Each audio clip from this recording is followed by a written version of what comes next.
Welcome to Spooky Season number 4. Oh, that was great. That was great. I love it. Hello and welcome back to the Comic Lyra Podcast, the podcast that does deep dives into the best of comic books, graphic novels, and mangas. I'm your host, soon to be known as Comic Stan, and with me as always is my devilish co-host, it's Jamie. Fuck off with your intro and your fucking comic book. I'm in a bad mood now, and it's entirely because of you. So if anyone who's wondering why I've got a grumpy old Jamie on the podcast this week, not happy. You just have to look at the episode title for this week. Not happy. And incidentally, I've actually just recently changed. Basically, I was putting the name of the podcast in the episode title. Yeah. Turns out you don't need to do that. You know, rookie mistake on my part, admittedly. Because I looked at the podcast, I was like, oh yeah, we're the only ones who do that.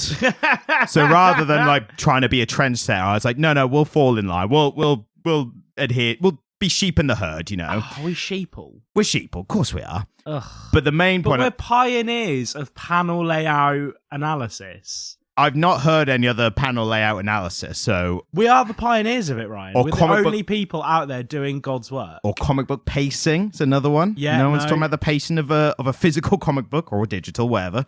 But the reason I mention it is because what I'm doing now instead of is I'm adding a little bit of like, is it a little fun little bit of the title or whatever. You're doing some jokes. Not necessarily jokes, but like for this one, I'm thinking like, do we go full on into like the name of the comic, which we'll get into in a minute, but then afterwards, do we do like a clickbaity, like the worst comic book ever, but worst is in capitals, you know? All caps. Yeah, or not the entire, like you got to make one word caps because it stands out then. If at any point you have to transcribe anything I say in this episode into text, Ryan, I demand that it's in all caps. Everything all caps.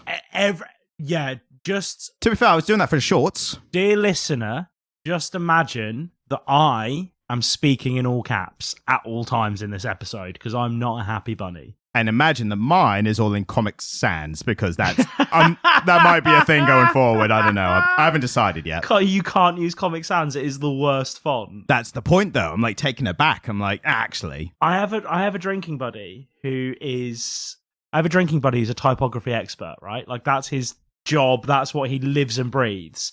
If he found out I was part of a podcast that made shorts on YouTube that used Comic Sans, he wouldn't drink with me anymore. Well, I mean, how good of a friend are they if they leave you over something like that, you know? A really good one who really cares. I don't want to see you take your life in this direction. I'll stood by her, but I can't watch you destroy yourself. Well, I mean, I had to watch Peter Parker destroy himself. Yep, technically. And what's interesting is it kind of relates to the modern Spider-Man comic that's happening right now that we read a bit of before. Yeah. We'll get into that afterwards. But the main thing is we are back in the Spider-Man realm today, back in the Spider-Man universe. God. And rather than attempting to, like last time, misguidedly showing like, here's something that I thought was all right, and Jamie thinking the opposite of that, what we've done this time is a little flip reversal. And we've actually, well, you've seen the title, and if you know, it's one of the probably widest, poorly received comics of all time, I'd say. I don't think that's, I don't think that's exaggeration.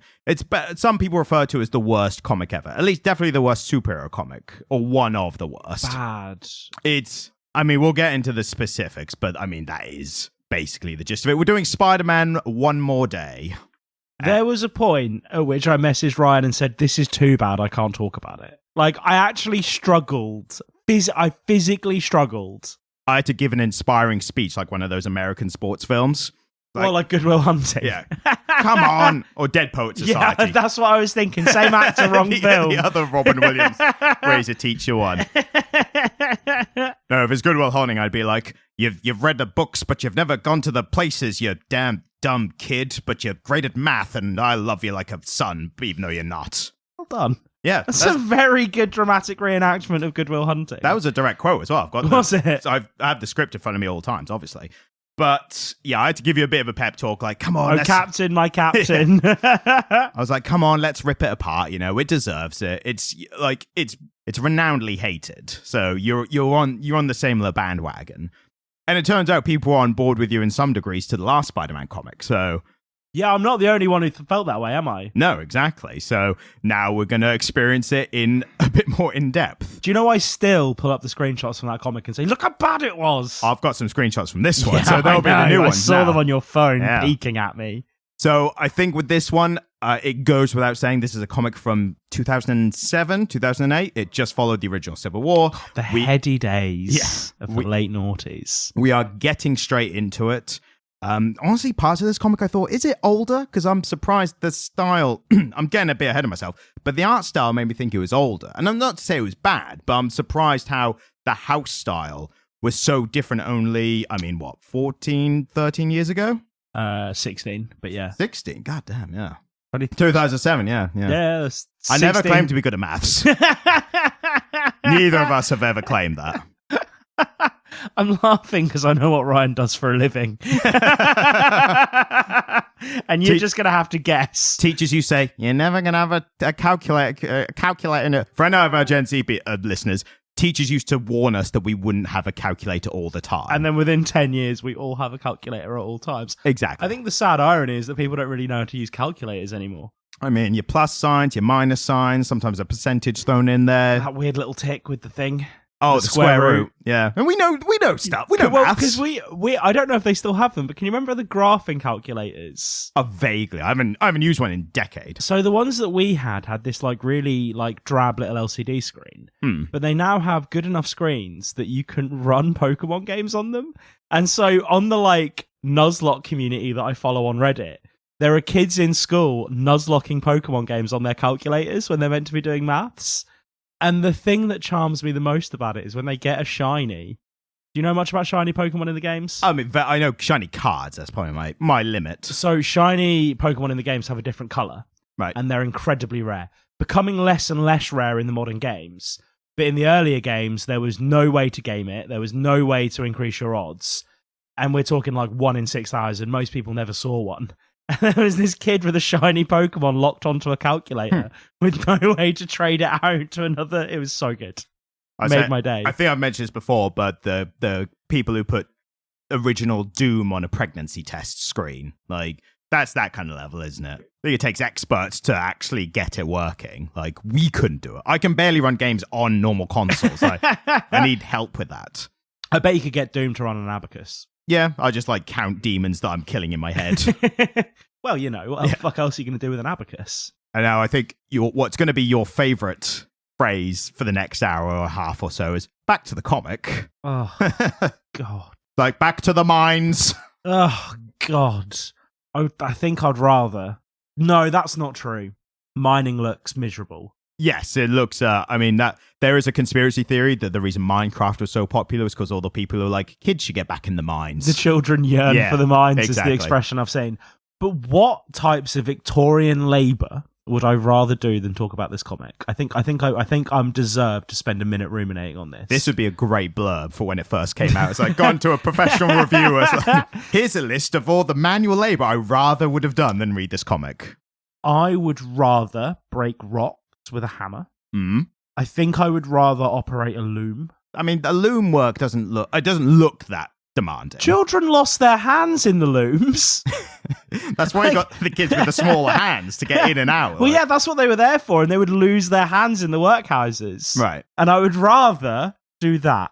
Okay. Well, if dear listener, if you needed any recommendation on whether to or not to read this comic, get a loom.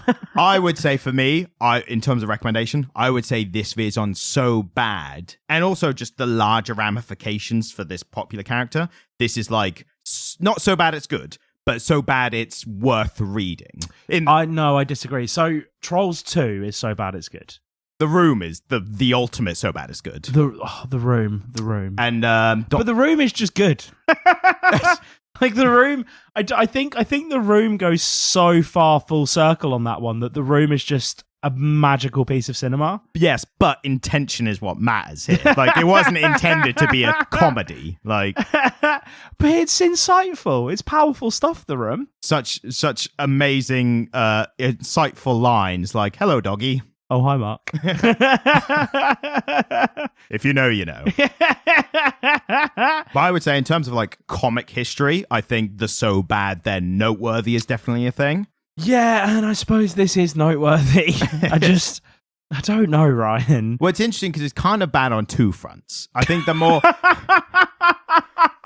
It's bad on every front. There's two main front, the two biggest fronts that it's bad on. This is a perfect diamond of bad, where every single facet is just another turd waiting to be caught in the light of my eyes as I read it. Yeah, that makes sense. And also a great blurb for the comic if it came out. It also requires that you have a basic understanding of the way that diamonds are cut. Yes. The thing I mean is, it's obviously, there's a lot we're going to criticize on just it as a standalone comic. Like the writing, the art, the everything. But also, it's what garnered it such critical, what's the opposite of acclaim? Shitting on. Yeah, we'll go critical shitting on. What garnered that was how badly they treated the character and like kind of assassinated the character of Spider-Man and his... Not necessarily assassinating him, like him as a character, but like how they just ruined his life for the sake of like we can't be asked to write him being happy and settled down because that's boring. Thorough character assassination. Like every single choice he made was the worst possible choice, and every other character was looking at him going, "Don't make the bad choice," and he went, "I'm going to make the bad choice." And it was just awful. He's like an impetulant child, but angry. But that anger's not really directed anywhere. Himself. Well, I mean, that's the intention, isn't it? Like, yeah, but it doesn't come across very well. No. So let's start at the very beginning. Can we start with you summing up the story? No. Come on, this is one of the best. I fucking refuse. This is one you can do whatever you want. Like, I'll leave in that breath noise for context. Deep breath in, deep breath out.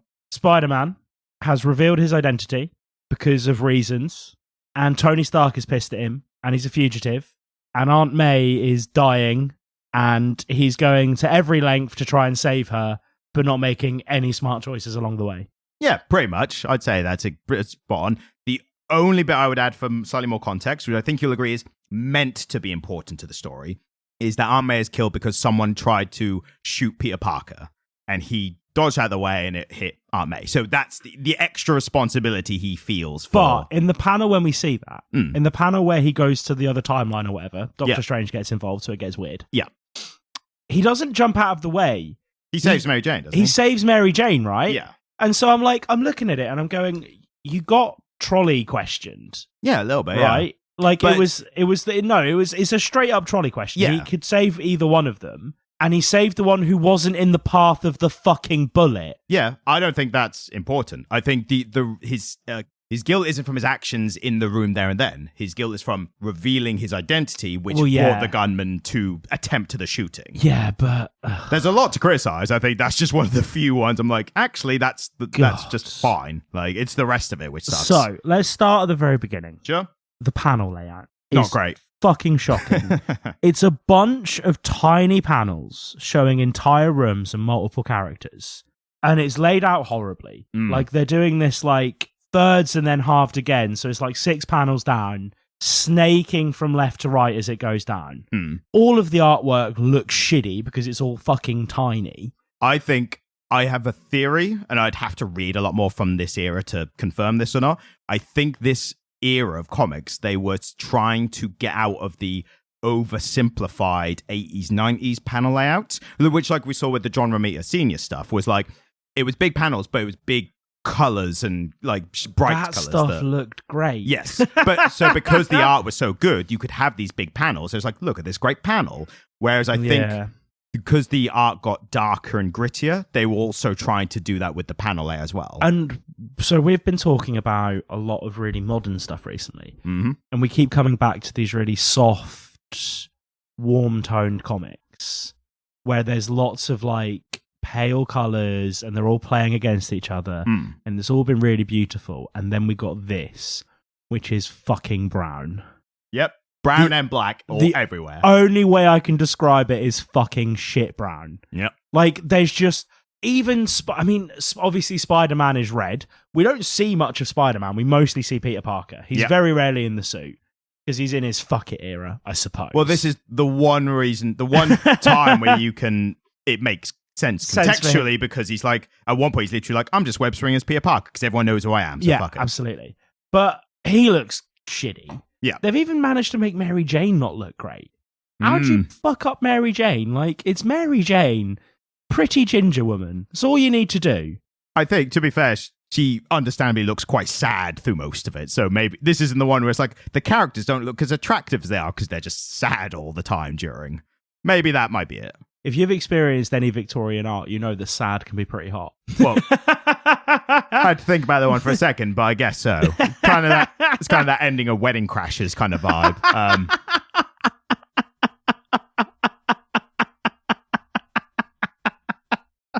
Fucking done. Then we have to put timestamps in for when the laugh starts and when the laugh stops. The end of Wedding Crashers.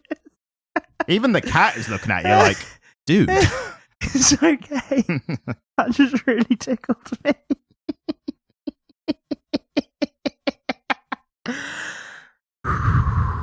Okay. I've definitely put timestamps in. I'm back. You can't. You have to edit out the laugh because it's like 30 seconds long. I'll take out like a bit in the middle. So it's just the start and the crescendo. None of the body of the laugh. It just goes, Okay. Or I'll leave it all in. I ain't decided yet. Fuck me. So yeah, everyone's pretty sad in this comic. Yeah, everyone's pretty sad, but it's all very brown. Yes. It's all really fucking brown. And then it gets really red towards the end once Mephisto's in it a lot. Well, like, yeah, but I suppose it kind of has to, doesn't it? Well, he takes up entire panels. Like, it gets really close at that point, but because the background's all darkness. So I'm like, I guess they kind of had to if that was the plan. So the other thing that happens is we get some of that, just classic John Romita Jr. stank on the artwork. There is a moment where Peter Parker is back in the Spider-Man suit, but he's pulled it up to like just under his nose, but they've left the suit the same size it would be with his head in it. So it looks like he's that blue character from that one film. There's a lot of blue characters in a lot of films. The animated superhero film, the bad guy who's actually a good guy. Oh. With the big head. With the big blue head. Voiced by Will Ferrell. Yeah, that guy. Was he called Megamind? Megamind. Yeah, so they Megaminded him because, like, you see his face, but then you see the Spidey face and the big head.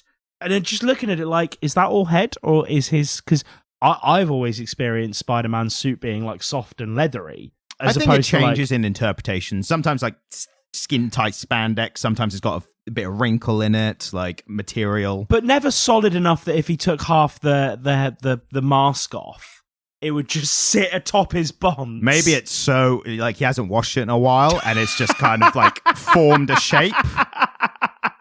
A sweat cap. Yeah, so that when he lifts it up, it kind of retains shape for a few seconds. Ryan. So, yeah, the art is pretty stanky. I told you you'd enjoy this comic. Or talking about it. The art is pretty stanky. Yeah, I mean, while we're on the topic of the art, I'll get into one of the pictures I took.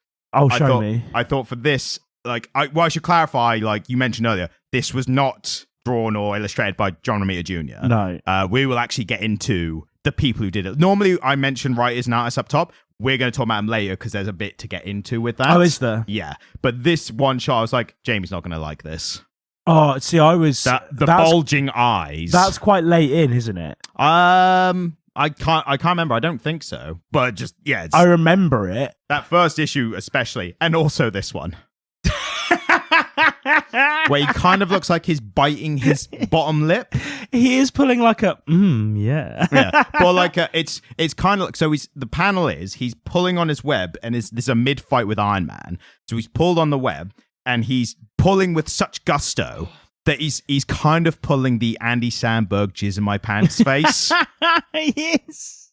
So, yeah, I thought that was particularly good. In that fight with Iron Man, when he says, when my webs went internal, I just always really wanted to know what would happen if I just really, like, squeezed one out. And then Iron Man, like, he just goes full bukkake, and Iron Man is just completely covered in web. I made a note of that line, because I was like, It's Archer, so bad. I was like, Archer, phrasing. The line is literally, for anyone who wants to know, I just made the note of just emptied everything I had inside me until I was like, surely there was a better way to write that line. Surely there was a better one. Somebody edited this. It was somebody's job to edit all of the words that ended up in that comic book. Someone knew and was like, the comic's going to be shit anyway, so we might as well have a laugh with it. It reminded me of that scene in Scary Movie where that guy's been trying to have sex with his girlfriend for the entire film, and then she finally lets him, and he just glues her to the ceiling. As they say in Anchorman, a line that always stuck me with a tsunami of frothing jism. And the whole thing with Iron Man made no fucking sense. Yeah, I've got a lot of notes about that as well. Oh my god! But right, so should we start? So I made a very particular note about the beginning, which was I thought that this might have the worst opening line of a comic I've ever read. Oh, I forgot about the opening page. Oh my god, Ryan, it did the first cardinal sin of bad comic book writing, didn't it? What, just being bad? Well, no, but the cardinal sin, it did the DC thing. Oh, the monologuing? Yeah, so it's a monologue in weird, bad, and the speech bubbles aren't like normal comic book speech bubbles, and they're two different colours for no fucking discernible reason. So I think one is meant to be, some of them are in black, the first couple. I think that's Mephisto, and then it's meant to be Peter Parker. Still, doesn't read well. But the problem is, it's maybe Peter Parker talking. It seems like it is contextually, and then it just cuts to Peter Parker, and it's like, we're doing something different now. Normally, those monologues are like, the superhero is just like going about their business, and they're like, yeah, it's been tough recently, but I'm keeping on, or whatever the monologue is. But they're doing something, aren't they? But it's set around these images, right? Which are like, I think, images of like New York or wherever. But they're inset with black outside borders, like a fucking YouTube video from 2005. Yeah. And we're just seeing the pigeons fly, right? It's one particular bird, which we assume is Mephisto. Yeah, but when we get back when he gets back from the past and he's talking about the fact that those like demon things were trying to maintain the timeline, we see the bird again. And I'm like, what is so important about this bird? I think it's meant to be Mephisto. Right, okay. I mean, it wasn't explained. That's fine. I think it's just inferred. But no, it did the DC thing that I detest, which is a big monologue over a bunch of nothing artwork. Yeah. And it opens with it, Ryan. It was my first impression of the comic book was like, well, this is going to be shit. It's such a weird thing that comics have just kind of unilaterally latched onto. Yeah. I think it's meant to be like the noir film opener, isn't it? Yeah, and do you know what? When you've got a really great voice actor and it's black and white and it's an old film and the microphone's got a little bit of that like vintage stank on it where you're losing some of the treble register. I'm going to be so fascinated if we actually picked that up or not. Yeah, I genuinely don't know if we did. So. And then you've got like, it was the worst day of my life. And that's kind of cool in that context. Of all the bars in all the town, why'd you have to walk into this one? Like I kind of like that trope. And it was great in Human Target, like that kind of vibe. Yeah, absolutely. But Human Target was a noir comic. Exactly. So it 100% gets to play with that. But I don't necessarily think in every context it translates to the page. And Spider-Man is meant to be super quippy.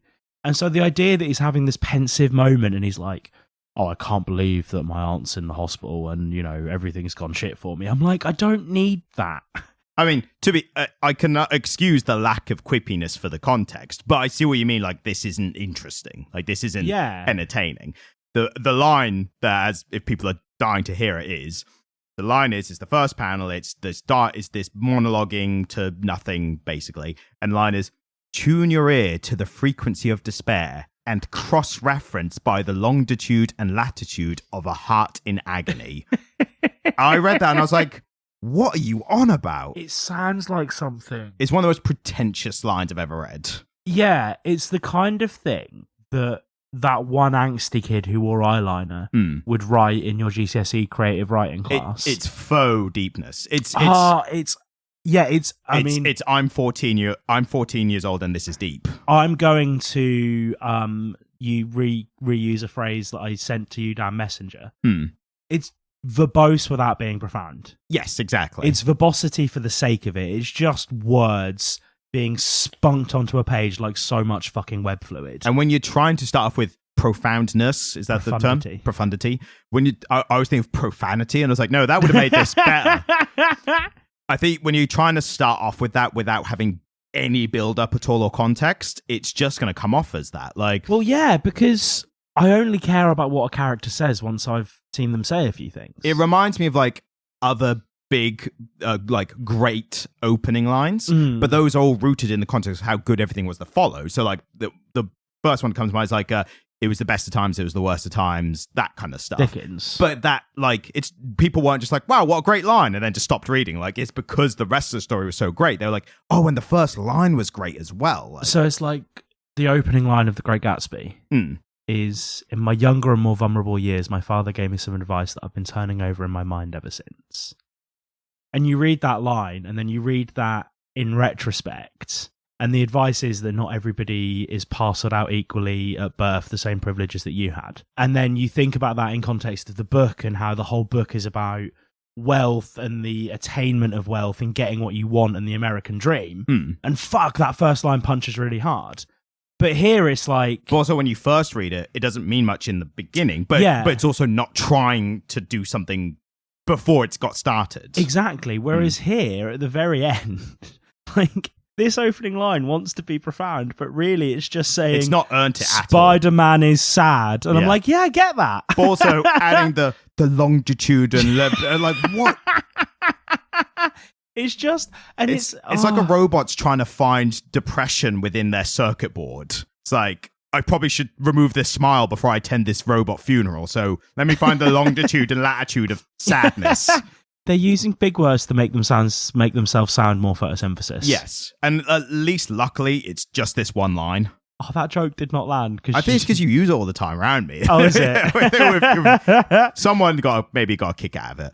But luckily they don't do this kind of speech after this, which was a nice surprise. Like, I was worried it's going to be really pretentious all the way through. Doctor Strange does. He always talks like that, though. That's like yeah, Thor. That's kind of his thing, isn't it? Yeah. But yeah, I suppose they've elevated Spider-Man's they've elevated his parlance up to the level of like a Doctor Strange unnecessarily. Well, the assumption you guess is like when he's sad, he talks like this, which is just a bit dumb. It doesn't really make sense. So I guess at this point he's a bit older. Like, this is a Spider-Man a bit into his career. Like, we'll get into some timeline stuff later as well, because there's some fascinating timeline within this post-Civil War? This is the first Civil War. Iron Man and Captain America. Yeah. The Superhero Registration Act. Yeah. And the reason that I gave you a little bit of this, but I wanted to again give you as little just to see if I kind of know this stuff anyway. But basically, Spider-Man was on the side of Iron Man. He was like, yes, I think we should be registered with the government for, safety and collateral damage and all that. And part of it, Iron Man was like, hey, we're trying to do like a real PR thing to get the public on this side. I think you should be the face of it. And part of that should be, hey, it's okay to give your identity to the government. I'm going to reveal mine to the entire world because this is how much I believe in this whole system. So he revealed, and it's a great panel in the story. Which is kind of a dick move. And when they do it in the MCU, Iron Man just reveals his own identity, doesn't he? Yes, in the first Iron Man film, yeah. Yeah, he's just like, I'm Tony Stark, I'm Iron Man. But making the kid do it... I mean, Iron Man is a bit of a dickhead in Civil War. Like, that's kind of the point. I mean, Iron Man, like, I feel like the MCU had made him... The MCU knew they were teeing up to make him a central character, and so they made him more likable through the second film, didn't they? But also still some dickhead qualities. Like, he creates Ultron, and then he goes into the MCU Civil War being like, we need to be careful in case another Ultron happens. And it's like, mate, you fucking made him. Like, what are you on about? Just a quick side note. Jarvis. Yes. What the fuck? Jarvis was always a human butler in the comics. What? No. Yeah. No, fuck That was off. an MCU change, yeah. So Paul Bettany, like the superhero shtick, that's all from the MCU? I think they've integrated it now in the comics, but it started in the MCU, yeah. So Jarvis was just like, what's Batman? What's Batman's butler called? Alfred. He's just like an Alfred character. Yeah. That's so shit. To be fair, if you had read comics before watching the MCU, it'd be like, of course Jarvis is a butler, like Alfred. And then you would have been like, ooh, they've turned him into an AI, like in the MCU. Yeah, because when I saw Jarvis, I was like, "What is this old dude doing?" Because it just didn't make any. Because I suppose, yeah, I mean, we've not talked about any Iron Man on the podcast. I don't know why that is. It's because they haven't done Iron Man stuff to tie in with. Like, we'll do some at some point, absolutely, but.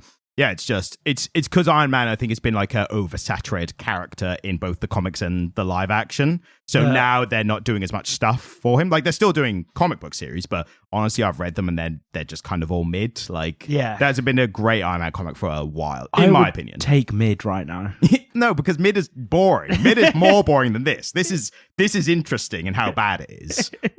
And, so this is post Civil War Spider-Man. Yes, and then Peter Parker reveals his identity, and he's like. And it's a famous panel. It's a really good one. It's him on a stage, photographs going, and he's like, "My name's Peter Parker, and I've been Spider-Man since I was 15 years old." And that just like that in itself, like that is a better line because it's so to the point and basic, but it's poignant in just the age and everything. Yeah, no, that's actually quite powerful, isn't it? Yeah. And then what happened is he realized that Iron Man was going too heavy on like imprisoning the superheroes who weren't following the registration, the rebels. And he was like putting him on a prison in like another dimension kind of stuff. And I don't remember if that's the specific thing that got him, but he was doing bad shit like that. And then Parker was like, "Actually, I'm going to stop you now." And then Iron Man's like, "I thought you might turn on me." And this is the point. There's a famous Spider-Man suit called the Iron Spider. It's basically an Iron Man Spider-Man suit. And he's like, "I figured you were going to turn on me, so I put in like a fail-safe in your suit." Yeah, because I suppose they've played with that idea a few times, haven't they? That Iron Man made suits for Spider-Man. Well, this one particular. Like, he's probably done others, but this is like the most famous one. Because we see the Iron Spider in the MCU at some point, don't we? Yeah, it was that reference to exactly that suit. Right. And then... with the leggies like Doc Ock has. Yeah. Leggies. Leggies. Armies and leggies. And then he joins Captain America's side, and there's a great panel there where, because he gets fucked up in the fight with Iron Man, and he escapes, like he literally doesn't, he gets fucked up by Iron Man in that one. Yeah. And then he escapes and is rescued and brought to Captain America by the Punisher. And that's a great one, because Punisher finds like a bleeding, nearly dead Peter Parker, and he's like, "You're a medic," or something, whatever. That's actually quite cool. And then you have a great, not philosophical, but like a moral argument between the Punisher and Captain America, because Captain America's like, "Look, we're still not killing people or anything," and Punisher's like, "You're half measure." And then there's a great scene where Captain America beats the shit out of Punisher because he kills a criminal. Nice. And the Punisher will not even defend himself in any way. And Captain America's pissed off. He's like, "Fight back." And he's like, "No, never to you." Because he was Punisher's idol growing up. That's pretty badass. Because he was a wartime superhero. Is Civil War well liked? So I've heard people have not liked it. I think generally it was really well received when it first came out, but there's a lot of people who are kind of contrarian, like, "Actually, I didn't like it." Actually. So I think the general consensus, it must be like, I really liked it. Like, I read it years after I knew the general beats of what happened. I read it when we worked together. I'm pretty sure I either read Civil War or Civil War 2 when we worked together. Civil War 2 was coming out. Short-haired Captain Marvel. That was Civil War 2. Yeah, okay. So that was coming out when we worked together. So that it was like the latest comics out then. Yeah, I remember reading that and being like, it's cool. And then I went straight back to reading Preacher. Yeah. Which was excellent. I do like the references this comic makes to Civil War. But that's a general thing. Like, I like the universe and how it relates to each other. I mean, in fairness, if you don't like a big interrelated universe, then Marvel or DC is just not your thing, is it? Absolutely not. There's a panel, right? It's the one where, and I'm going on a massive tangent right now, but now that I'm that's thinking the podcast. There's a single panel in this game where Spider-Man gets the many Spider-Men upgrade from Doctor Strange, and he lets him go be in a bunch of places at once to ask a bunch of people for help. Yeah. And I'm like so sure one of them is Golden Era Batman. I mean, it's definitely not based on the copyright issues. Get your phone. I'll find it on the laptop, because I know the panel you want. Can you fill time while I'm finding the panel? Yeah, of course I can. So COD. Really fascinating. It's the only time I get any space to talk about the things that interest me. And it's always the one subject. It's always CODcast. I'm here for the CODcast. No, Ryan, it just... Anytime I stop talking and I think about it for a second, I'll tell you what, I'll give you one of my notes to rebound off. Okay. I made notes of like the problems with like the story. Oh yeah, go for it. Shoot. One of the first ones was they're in the hospital. Yeah. May's in the hospital bed. She's suffering a gunshot, and they are in, and Peter's like, "Oh yeah, May Morgan, I think was the name." It's like, yeah, and then the monologue's like, "I checked us into a fake name, obviously, basically." But he was like, "Yes, fake names: Peter Morgan, Mary Jane Morgan, and Aunt May Morgan. No one will ever find out." Yeah, no, I clocked that. It's just like, I was like, "You're meant to be a genius, mate." Well, this is it, isn't it? And I think this is a recurrent theme through the whole comic book, which is that Peter Parker is meant to be desperately intelligent, and he just makes consistently poor choices. So I can understand poor choices made under duress from emotional whatever. But he makes dumb choices. Yes, this is a dumb choice, and this had no reason to exist in the comic. At the very least, they could have been like, let's choose some different names. He could have been like Ben Morgan after Uncle Ben, and they could have just done names like that. But yeah, I think that was just like a very lazy like, I mean, they've changed their last any names. name other than your own name. Yes. Is good. Where fake names are concerned, any name other than your own name. Do you know Lewis Capaldi? I've heard of him. When he writes songs for other artists, he always uses a pseudonym. Right. When on the credits. Hmm. And so I think there's a song that he wrote under the name Anita Jobby. And obviously a jobby's a shit in Scottish parlance. And so it's I need a jobby. Like, I need to go for a shit, and that's one of the names he uses for the credits. Am I going to have to come around and point out Batman? I think I see the one you're referring to. It looks like Batman. It looks like it. What I know who it is. It's the costume of Ant-Man when he was what's known as his yellow jacket costume. So there's a little bit, there's a tiny bit of yellow on the shoulder, and it comes up. But the cowl. Because it's cut off before the bat ears would be. Yeah. So it looks like it in this cut off way, but I can tell who it's meant to be. So it's not Batman. But it is like, if you show that to anyone who didn't know as much as I do, or a comic book nerd, they'd be like, is that Batman and Spider-Man? Like that would have been the thing. Like, yeah, it looked like Batman. Yeah. Batman Jr. though, not Batman Senior. But golden era Batman Jr. But as I said, there's a bit of yellow on his costume, so unless he's got like a bright yellow Batman costume. Didn't Batman have a bit of yellow in his costume? He had a bit of yellow. It was the main bar on the in chest. the middle there, yeah. And I think that came about, I might be wrong about this, but I think that came about because of the Burton film. I think they were like, oh, we want the logo to have a bit of colour in it. Yeah, because like Adam advertising. West's Batman was more purple with a black logo, wasn't he? Purple or dark blue. I think it's literally one of those things where if you show people, they'll give like different answers. Like the dress. Yeah, exactly. Is it blue and black or gold and white? But Batman, I think he's had purple, like dark purple as well. Yeah. But yeah, it's a similar look, but I can see how you made that. Bats, which are famously purple. I mean, I'm not a bloody zoologist, so I don't know. Zoologist. Any kind of zoologist would be able to do some pretty good bat science, I imagine. Bat science is like what just Batman calls science, but in the Batcave.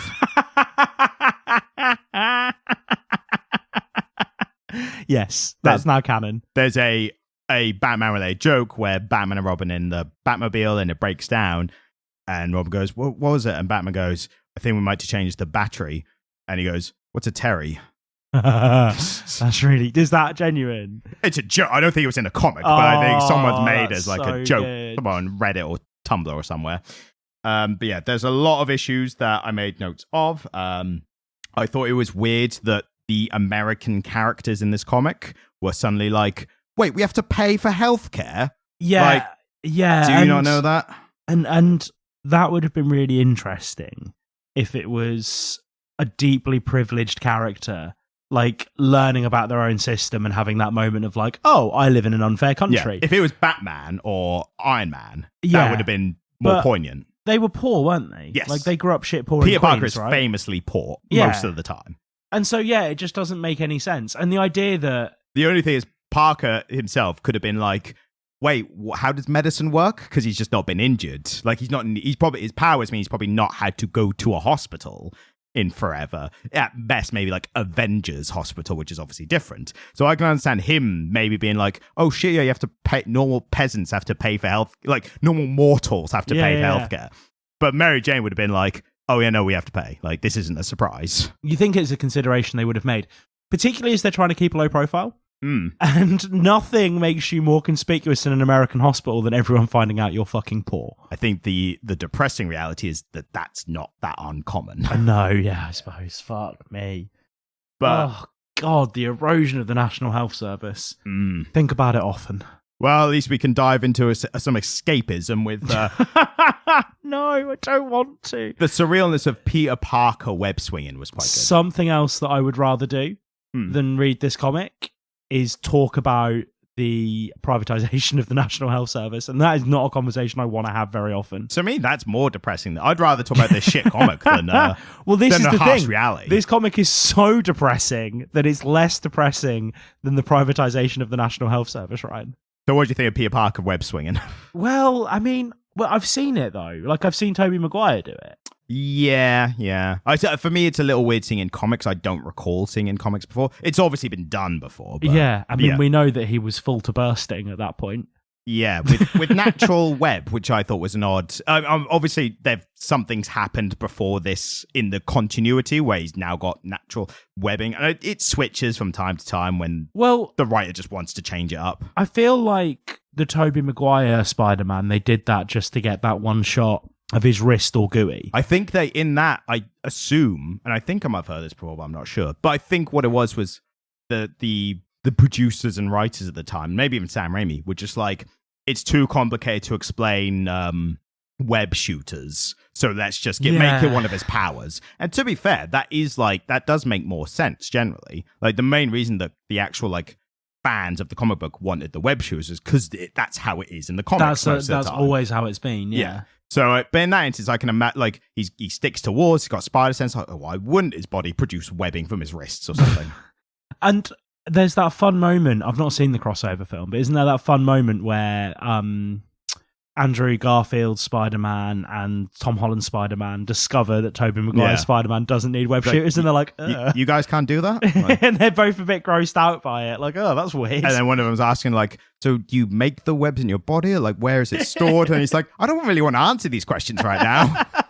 Which is the maker's way of saying, like, we can't be asked to give you answers for that right now. We got through 3 films without ever having to explain it. Why are we doing it This now? is us hanging a lampshade on it. Like, just don't worry. We've addressed it. We're moving on. Don't worry Yeah, about absolutely. I did like the art panel of Iron Man webbed up. It was like a full splash page. And yeah, but that's only because they didn't have to achieve any kind of human form. They just had to draw a mummy. Yeah, and I get it. It was a cool panel. I liked it too. Yeah, and the detail on the webbing and stuff, like, I like that. And it went dark, and then you see again, and there's just all that web around him, and he's kind of cocooned in it. Yeah. But then his whole thing about he going to Iron Man because he wants some money, right? Yeah. And then he's like, punches the helmet at the end and walks off. It's like, that Iron Man helmet is probably worth a bit. Well, the thing I liked about it is when he punches the helmet, the only visible sign of damage is the little blood stain that his knuckle left on it. And I'm like, that's actually quite cool, because that is what would happen if you tried to punch Iron Man's helmet, because it's made of the same shit as Wolverine's skeleton, isn't it? I don't think so, no. Because the whole point of adamantium, the Wolverine skeleton, so just in my...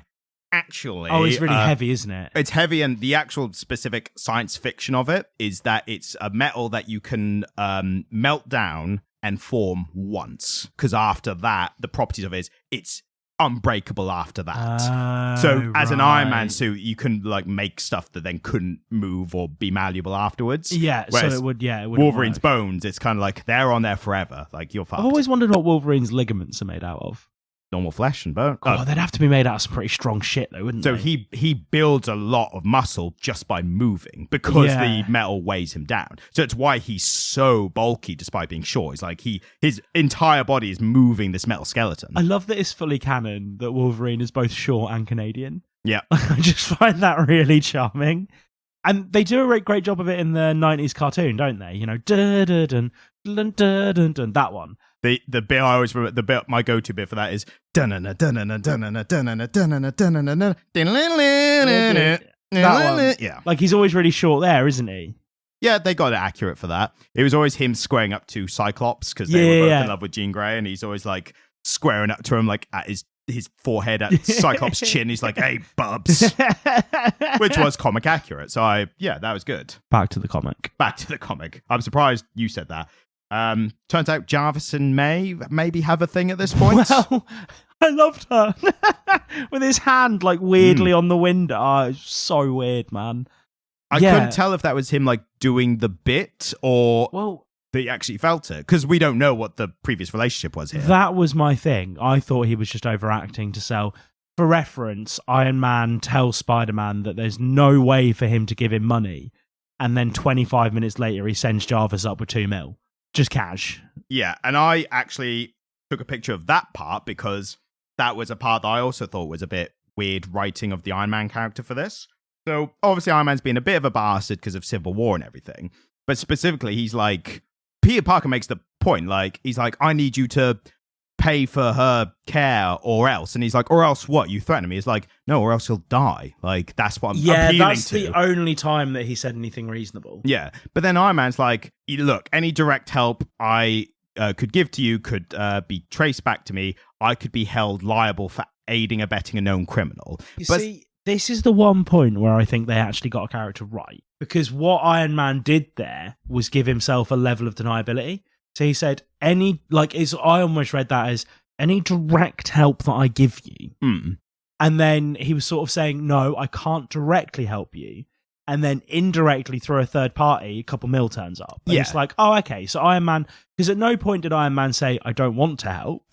He just made it quite clear that he couldn't help. And so it kind of like the fact that a third party turns up, weird that it's Jarvis. I mean, he's like the closest guy to Iron Man in that moment. Yeah, absolutely. And somebody that he can trust. He's literally, I need something done. Go do it for me. But I'm a millionaire, right? I wish I was. Do I wish I was? Yeah, I want to be rich and not famous. Millionaire nowadays just means you're doing well. Like, it's not like back in the 60s, 70s, millionaire was like, oh my God, you're the richest person alive. And now it's millionaire nothing. Now just means you're able to afford a house. Yeah. So I'm obscenely wealthy, right? And I tell somebody that I can't give them money. And then my employee turns up with a bunch of money for them. I get what Iron Man was doing there, and I get why they did that. It would have made a lot more sense if it was somebody not quite as close to Iron Man who did it. So, do you see where I'm coming from? Yeah, I will say I think that's it's a bit nitpicky in the sense of like comic universe, and they have only X amount of pages to get stuff done. They're like, just get Jarvis to do it. Still, but if a random bloke with a random bloke could have turned up with a pizza box with $2 million in cash, and we all would have known it came from Iron Man. Yeah, but I don't think hospitals take pizza boxes full of cash. I think they need like a cashier's check or whatever that is. It's an American hospital, man. Like they take organs. Do you if they take could. gold bars that are unmarked or something? Do you take untraceable bullion, sir? Do you take bags with dollar bills on the front from a man in a striped white and black shirt and a mask? Well, in this universe, probably. But I just thought with that, I get what you mean. Like, it makes sense. In the grand idea, it makes sense. For me, the execution was a bit off because...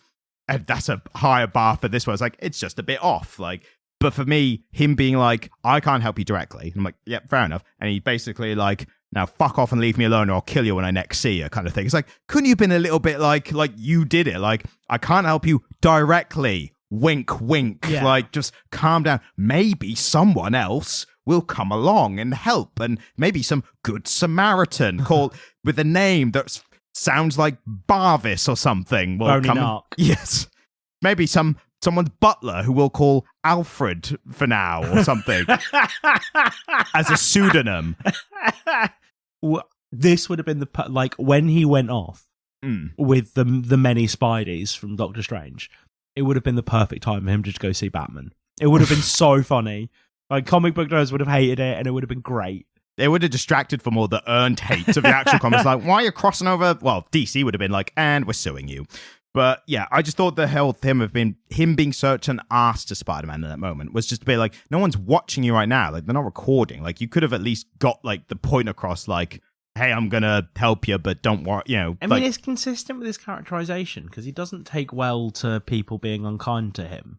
Yeah, but then Peter's like, yeah, no, she's gonna die. Like, he gets somber at that point. Like, I get like the high hostility to begin with. Like, they are enemies on the other side of the Civil War. So when they first see each other, this is one time that I'll understand the superheroes fighting when they first meet kind of thing, which is Iron Man, you know, tackling Peter Parker because he's broken into Stark Industries or wherever it is, Stark Tower.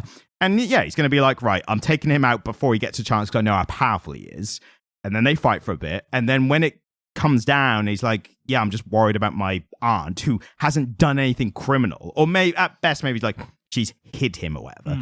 But also Iron Man's whole thing of like, I can't help directly, even though it's an old woman grand aunt of a young superhero who's like been caught in the collateral damage that I created by making you unmask. Like maybe I could have spun that in a PR way to be like, actually, I'm so good that I help my enemy's relatives, and I'm that good a Samaritan kind of thing.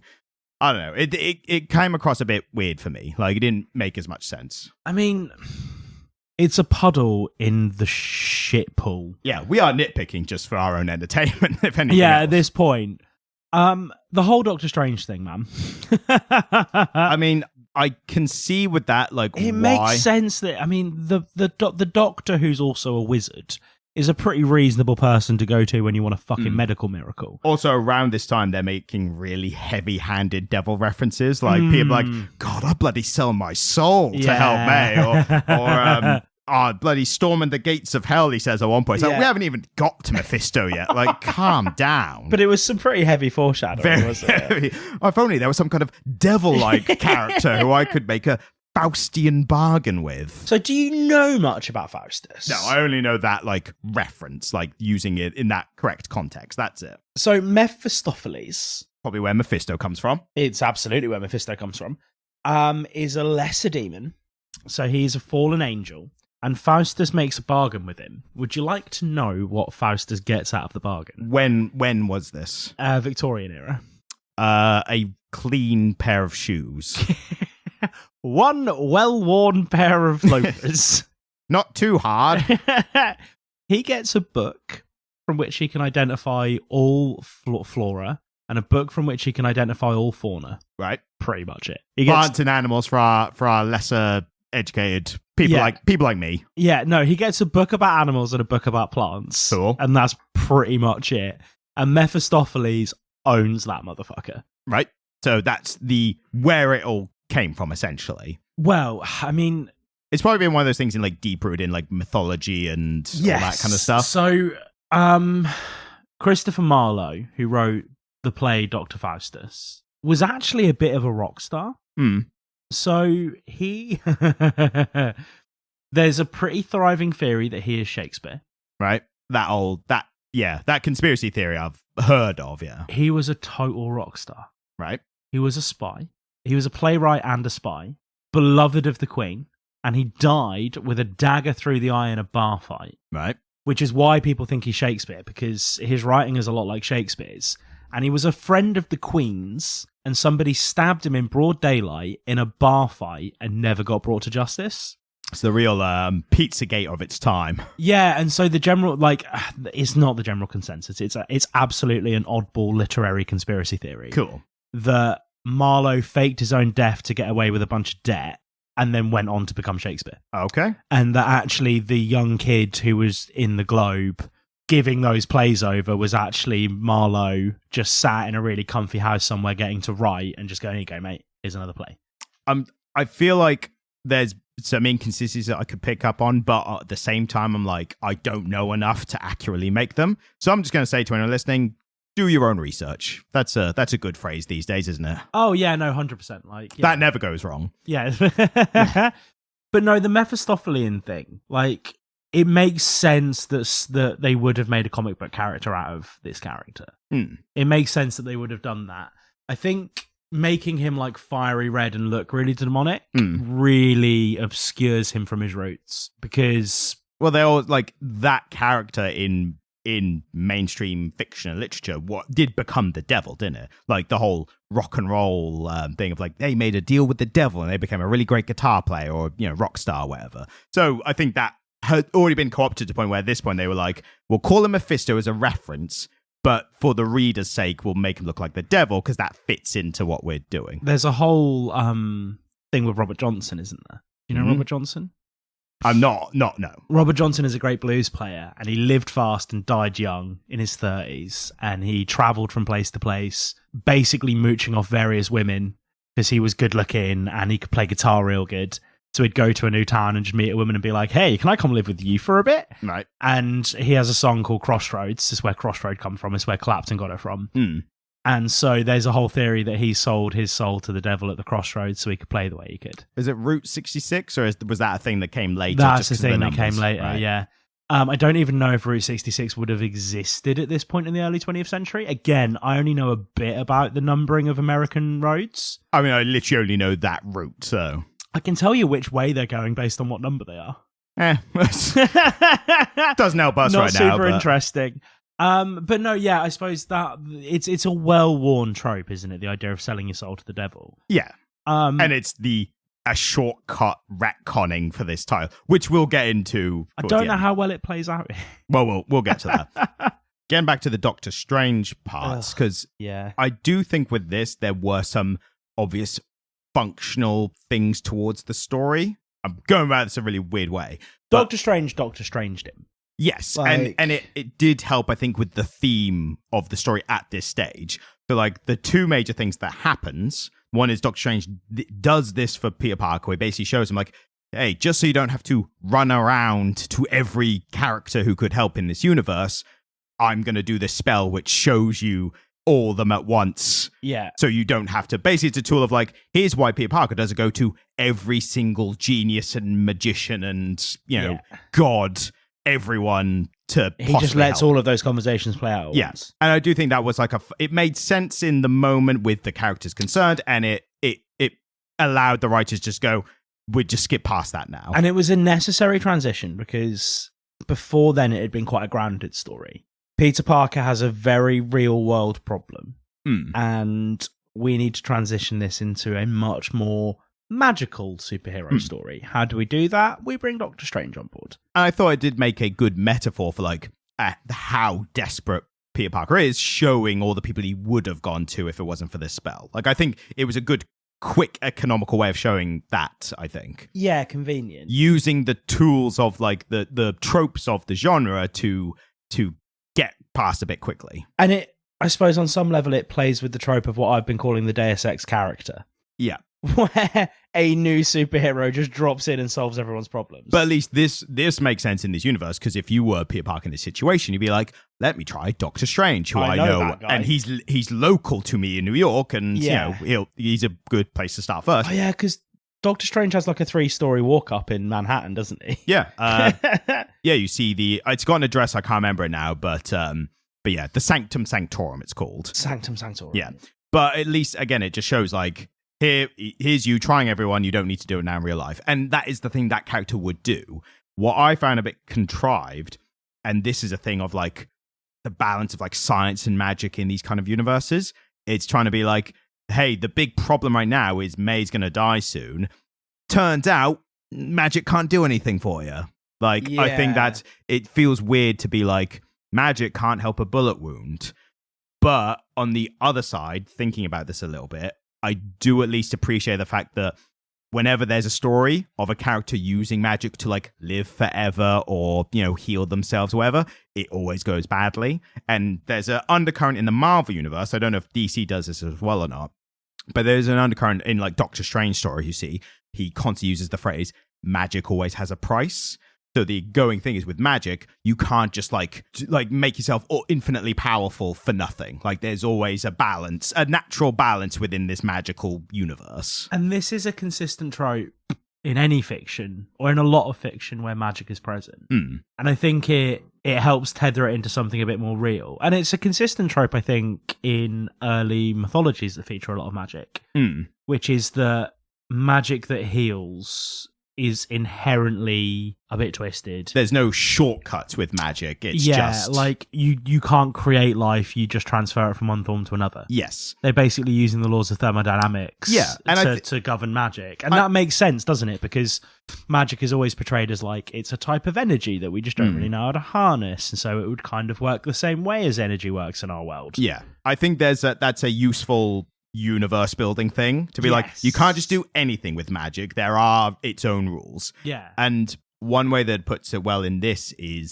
universe is that, again, like every magical tale of like someone making themselves strong or whatever, there's always like, and now they've become evil or something, or like it's only the evil character who like, damn the consequences, I'm gonna, heal myself or whatever. And then it's like, oh, you've turned evil now because the magic made you evil. Like, there's always a flip, to that. I mean, Vader. End of the prequels, Vader. Yeah. He turns to the dark side because there are sides of the Force, Anakin, that they don't understand. I would say that writing is probably not the best basis to be like, they did it like this. Like, but do you know what I mean? Like, it's another example in fiction that kind of plays to that law of like, you to harness magic that can give life where there wasn't life. Yeah, you lose something, and it's often your humanity. Yeah.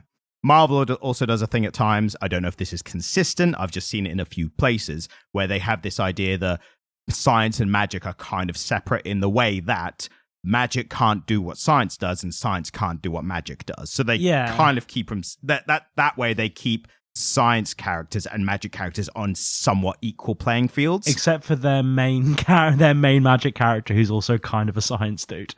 Well, he used to be, so that's the whole point. It's like, I was a man of science, now I'm a man of magic. Yeah. And for him, the transfer, the Doctor Strange character, which makes him fascinating, is it's not that he was a smart surgeon doctor that made him a good sorcerer. It's his capability for learning things, which accelerated how quickly he learned magic, because he applied that same, like, he was a prodigy doctor because he learned everything so quickly and he used those same techniques to learn magic. There's one little bit I like about Doctor Strange where in some of his comics, his origins, one of the first things he masters is what's it called, like outer body kind of thing, like your what's it called, your something form, your corporeal form, or leaving your corporeal form, whatever it is. But basically he does that.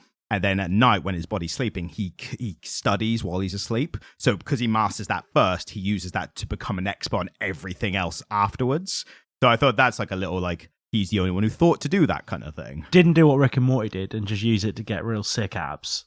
No, I don't think so. He couldn't even fix his hands until they jumped the shark a bit later and they fixed his hands. And then it was like, well, what's the point now? Like, the tragedy of the character was that his hands didn't work. Surgeon with non-functioning hands. Exactly. And then at one point, literally, he was like, actually, this problem would be solved if I just fixed my hands. It was like, why didn't you do that the whole time? And they tried to play the reason you went on this massive spiritual journey. Yeah, they tried to play off as like, it was a gamble, though. And I was like, yeah, all right, like, I still don't like it. I'm still not a fan of it. But it was a gamble that he would have been less likely to take later.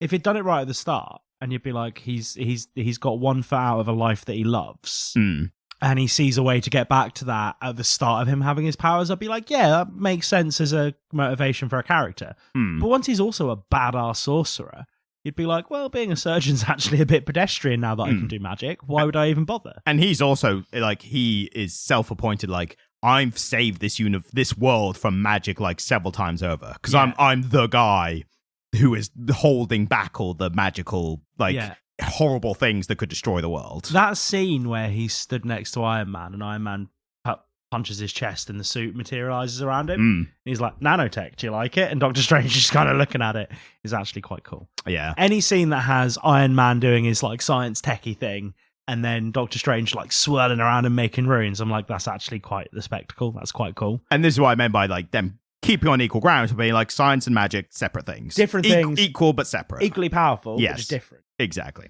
I think now we're into the... Oh, and also I like the Peter Parker inadvertently reliving the experience. Yeah, that was kind of dark. I thought that was a good way of showing, getting across the helplessness that someone would feel in this position. Yeah. Like, in a real world, someone I think would be going over the situation over and over in their head while they're helpless to do anything else. Yeah. I thought that was a good, like, superhero shenanigans version of, like, showing that, what's the word? Like, bringing that to a physical way. Like, you're physically in the scene as it's reliving it, and you can't do anything. It was a physical manifestation of his inner turmoil. Yes, exactly. So I thought that was good. I'll give credit to that.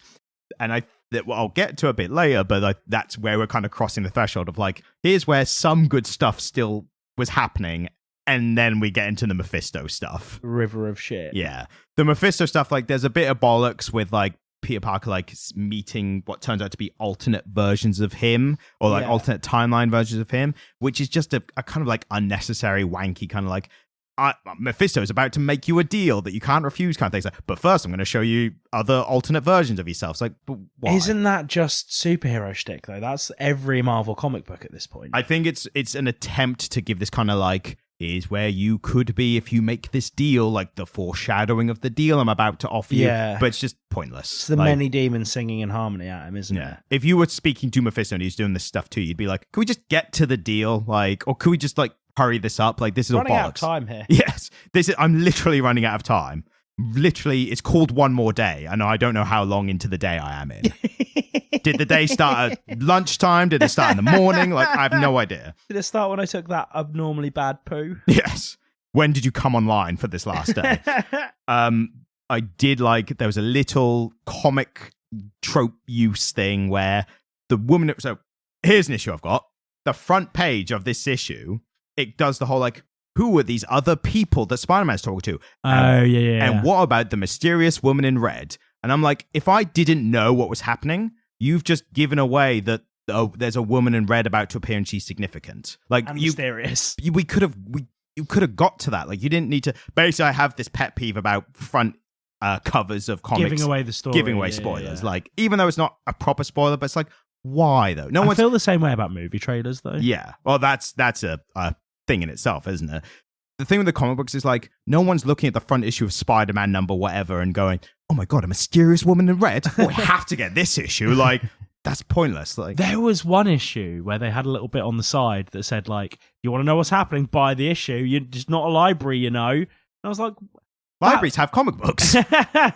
Yeah, that could have been in a library. Also, there is a certain subset of teenagers that would have goaded into just stealing it. Oh yeah, for sure. Fuck you. But the one that I liked is the woman in red is Mephisto, obviously. She's talking in normal speech, and then the last line is like, who could do something so powerful for you? And then at the end, the speech changes font and color to red and goes, but I can. And I thought that's like, I like the comic technique of showing the voice changing. But Spider-Man kept talking it. Like, Spider-Man's inner thoughts turned to that red. Did it? Yeah, there's loads of points where he talks in red. I don't know. I think that was only Mephisto talking in red. No, because this happened before I met Mephisto. There was a bunch of panels where Spider-Man's voice was red.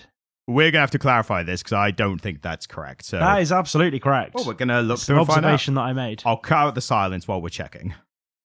So we've got to the bottom of the mystery. What it is in this period of time in comics, and they've sometimes done it in more recent ones as well, when a character's talking, and it's really weird they do it for only some of it. Some of it's talking. But what they've done is they've put the superhero logo almost, or like the color scheme and and whatever of the character in a faded background of the speech box, basically. Yeah, so it's all these red speech boxes. Yeah, so it's a faded red in the background, but you also see the Spider-Man eye. Like, yeah, I've just clocked it looking back at it, and I can see why.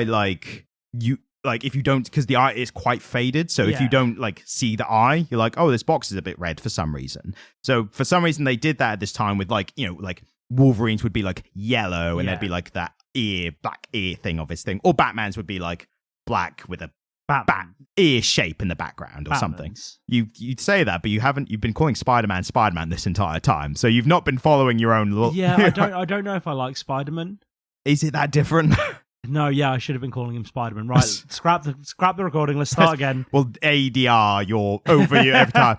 And then when Spider-Man said this, but yeah. So I'm going to need to do a bunch of different Spider-Man. Yes. Spider-Man. Welcome to the world of voice acting. But yeah, so for Mephisto, the font and the color of the words changes red, and that's meant to symbolize the literal voice change. So if it was live action or animation, the actual voice of the character would change at that moment. Yeah. It'd be there's loads of films where suddenly a character's talking like this and oh my god, they've revealed themselves or whatever.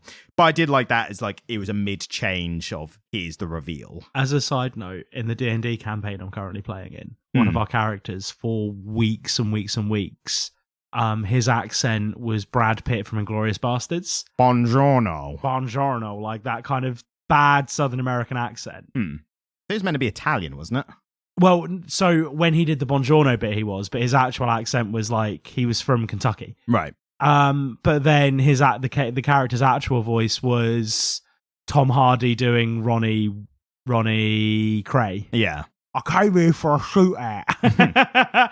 And the moment that he revealed it was as impactful as when they do it in films. And we all looked up at him on the table and were like, what the fuck is going on? The curtain falls. Yeah, literally. It was great. The reveal of the Wizard of Oz kind of moment. Yeah. So the whole Mephisto thing is a bit weird. One of the alternate Spider-Men, like, here's if you didn't get with MJ. Yeah. And one of them, he's a neckbeard incel gamer, as best I can describe. Yeah. Like, it's the hate turns inward, and here's you in your mum's basement or Aunt May's basement playing video games. And the other one's like, and here's where your hatred went out and you became a billionaire out of spite. And it's like, can I be the second one? Is it a choice? Because then I can have my own basement to play video games in. That'd be great. I could play video games in the living room. I bet you're excited, aren't you?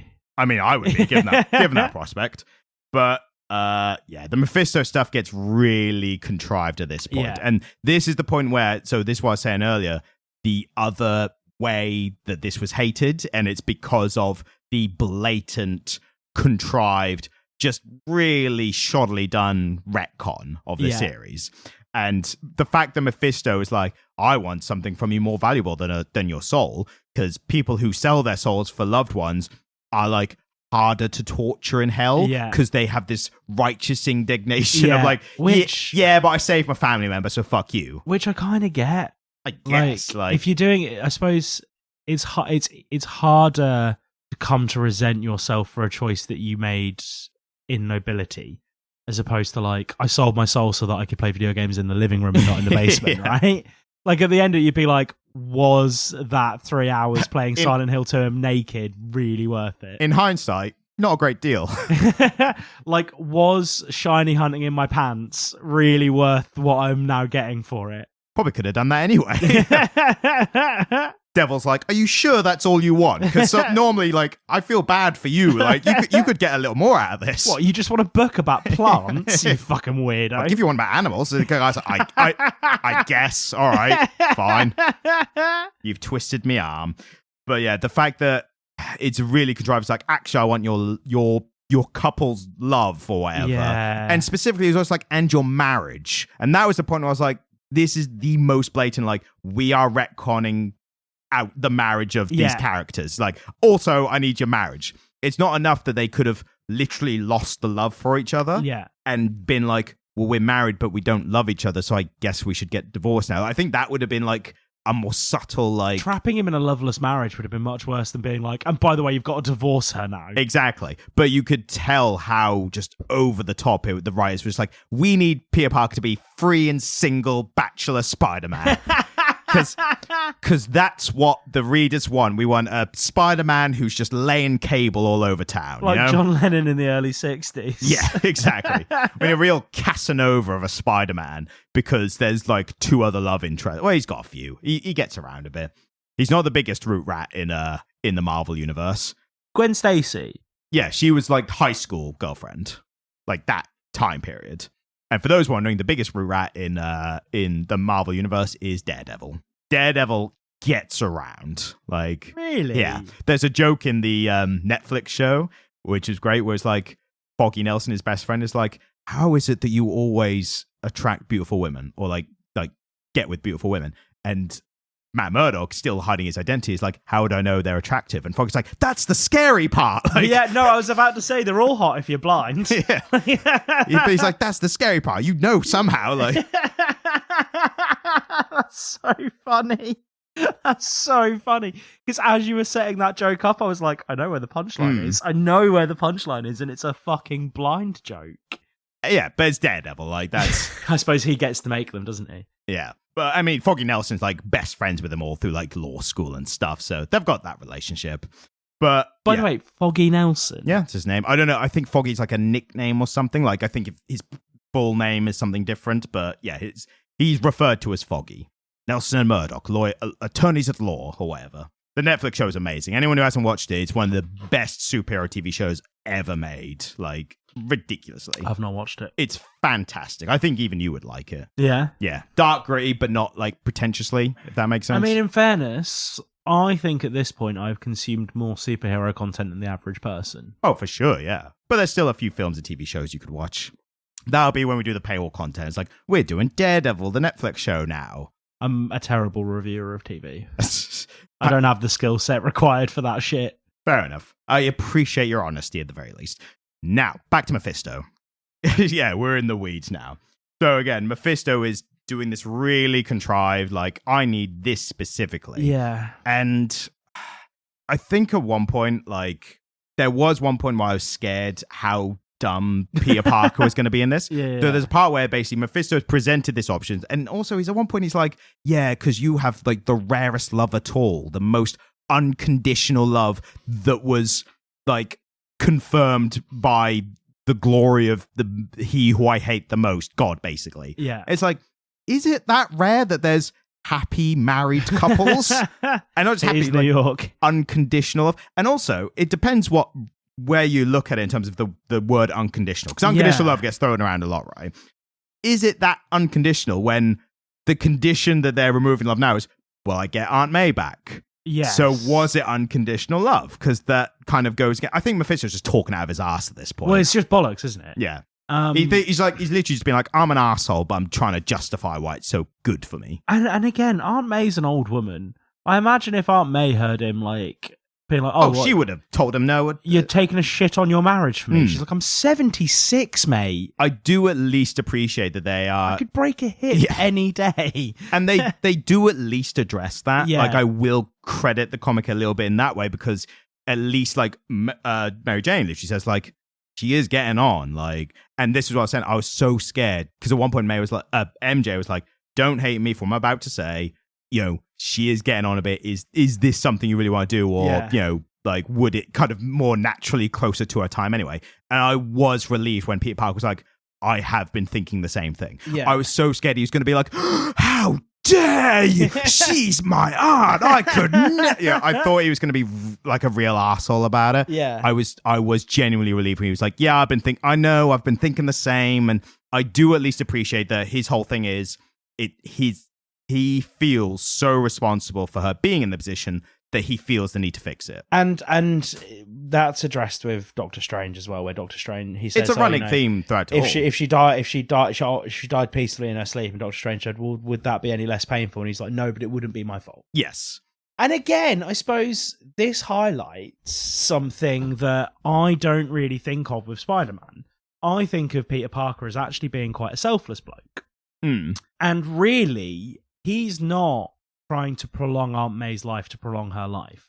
He's doing it to assuage his own guilt. Yes. He's doing it so that he doesn't have to sit with his fucking feelings. Yeah. Which is like such a fundamental part of being a grown-up. Yeah. Do you know what I mean? Like, a thing happened, there are consequences, perceived consequences, because somebody else shot Aunt May. You didn't shoot Aunt May.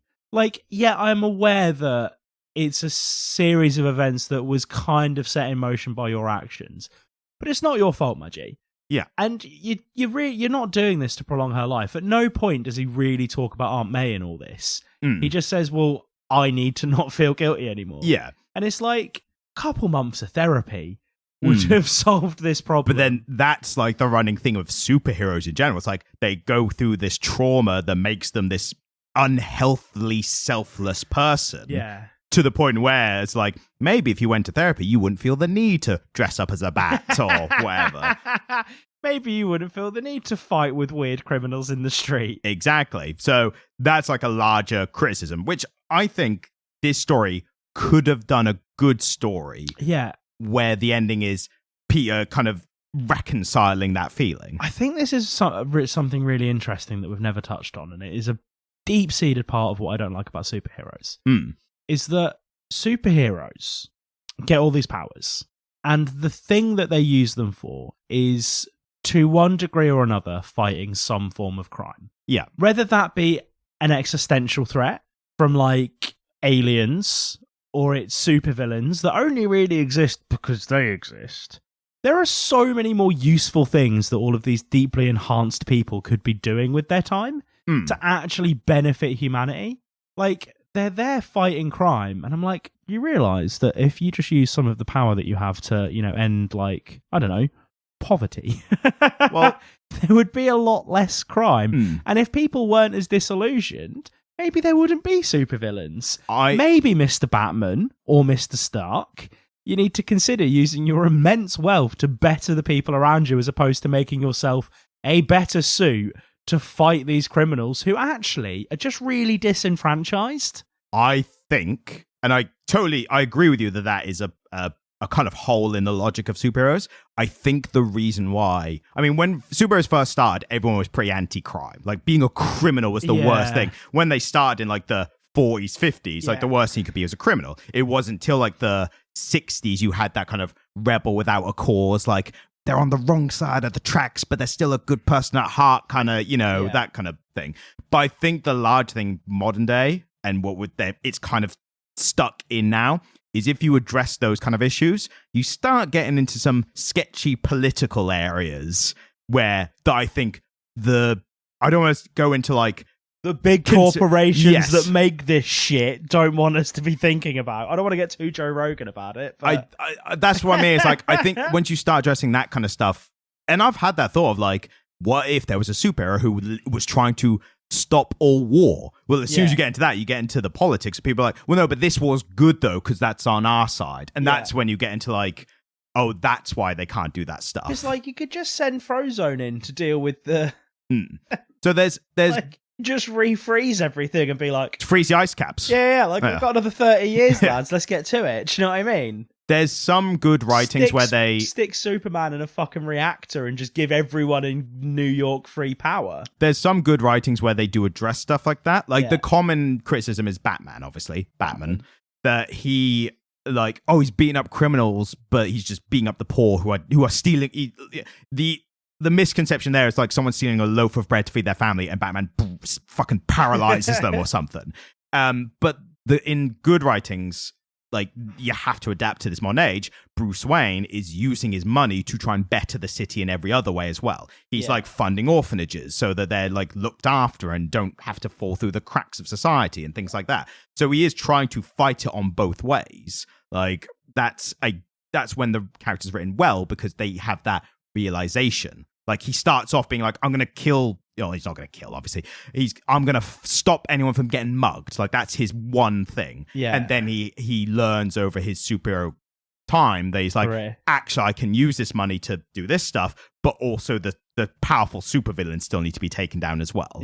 So there's ways like that. And there's also like the Justice League has a thing where I've seen before where they're like, we don't interfere in international like instances because we need to let them do their own thing, because otherwise that's when we become like dictators of planet Earth. If only the American government took a leaf out of the Justice League's books. I think the point is they think of themselves as the Justice League, but they've missed They just didn't read that issue of the comic. If only they've read the one issue, then we'd have world peace. Bloody hell. American presidents, if you're listening, no, I'm not addressing them directly. Right. Who would be their favourite comic book hero? Not all of them. So let's go through some presidents. Okay. Bush Senior. Who do you think Bush Senior would be reading? Given his would be like, try to think of like the misinterpreted version of Batman, the one who is literally just paralyzing people who's stealing food, like that kind of one. I think Bush Senior would be Iron Man. Yeah, I can see that. Yeah, he was big on the military-industrial complex. The 60s Iron Man, who's very very military trad driven. 60s Iron Man, golden suit, round helmet. Yeah, that dude. Bill Clinton would have been drunk Iron Man. Well, I mean, quite a famous philanderer, so just drunk Iron Man. Trump. I mean, who's the dumbest superhero?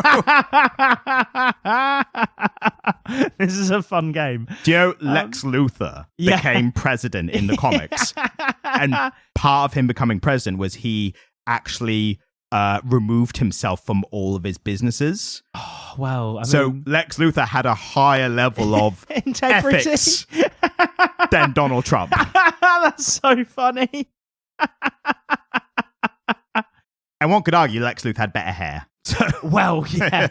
Obama? I feel like him being like a kind of champion of like black culture and black race, I think it would have to be a black superhero, right? And maybe, yeah, I suppose. I mean, I kind of think he'd like Cap.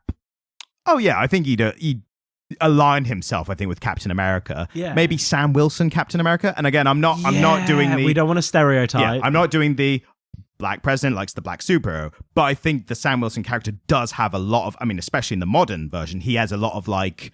There were like, I wouldn't have been Captain America back when the original was. Like, they addressed that. So that... Are there any that from aspect, Chicago? Are there any superheroes from Chicago? God, Because he'd probably be into that, wouldn't he? Maybe, but I don't remember. Why Chicago? Isn't that where he's from? From Hawaii. No, but that's not where he grew up and studied and... I think it is. No. He was born in Hawaii. I know he was born in Hawaii, but he was like a organizer. So he organized like protest movements and shit. All right. Well, if it's Chicago, fair enough. I'm so sure he lived in Chicago. If we're wrong, feel free to write in comiclitter@gmail.com. Correct us. Correct me. I'm British. Comiclitter@gmail.co.uk. Correct us on the history of Barack Obama. Yeah, correct me. I mean, I did read his book. Yeah. So I should know this. I'm going to do one more. I'm going to give you one more president. Right.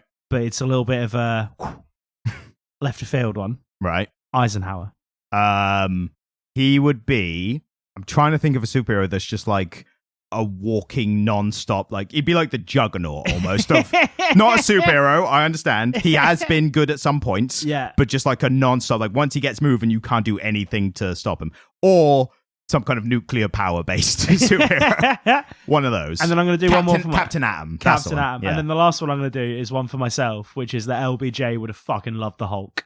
Yeah, I can see that. He would have been like... LBJ, how many kids did you kill Wolverine today? a bit. Yeah, LBJ would have been well into Wolverine. This is going to make a great topic that I can put in the episode description. I think it was a fun moment. Yeah, like, yeah. I had fun. Maybe it'll be a short.